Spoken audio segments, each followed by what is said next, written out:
Okey, Assalamualaikum warahmatullahi taala wabarakatuh and selamat pagi, selamat berhujung minggu. Hari ini saya berkesempatan untuk berkebun di kebun Kak Long.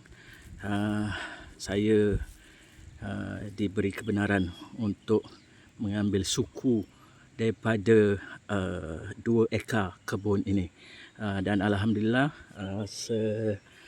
setelah daripada bulan 9 tahun 2025 saya start menanam, dan ini antara pokok yang dah tumbuh subur lah. Dan yang lain ada juga yang mati, dan saya cuba sulam kembali dia punya pokok-pokok yang mati tu. Dan alhamdulillah ada juga yang tumbuh daripada bulan 9 sehingga bulan 1 hari ni 1 bulan 2 2026.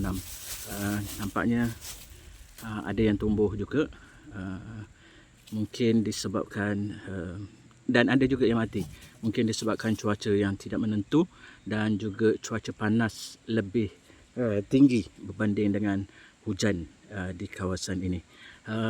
Hari ini saya nak ganti pokok-pokok yang mati dan juga nak tanam baru.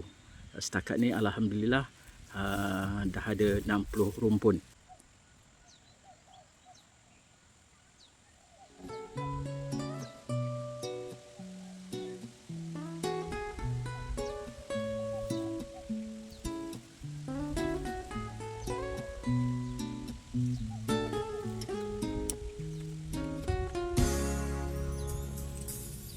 Sejak mula pertemuan itu, hati melonjak terkenangkanmu. Tiap detik ku mengharapkan panggilan rindumu sayang. Apakah rasa yang ku rasakan? Mungkin ini satu permulaan. Biarlah mawar terus bersemi, mekar harum mewangi. Aku menduga cinta yang ku cari selama ini dikaburi wajah-wajah yang tiada artinya. Sayang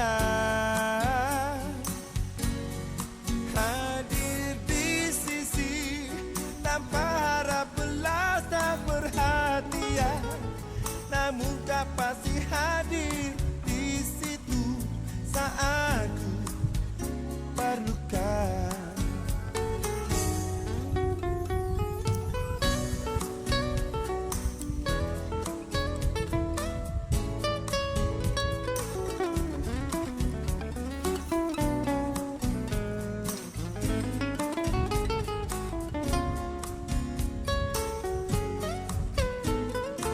Jangan hirau cerca dan hinaan, kita teman.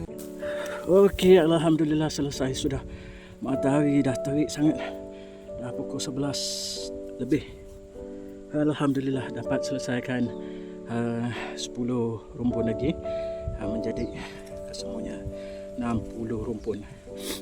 InsyaAllah selepas Hari Raya nanti akan ditanam lagi, sebab Hari Raya pun dah puasa pun, Ramadan sekarang dah tinggal 1 minggu lebih lagi.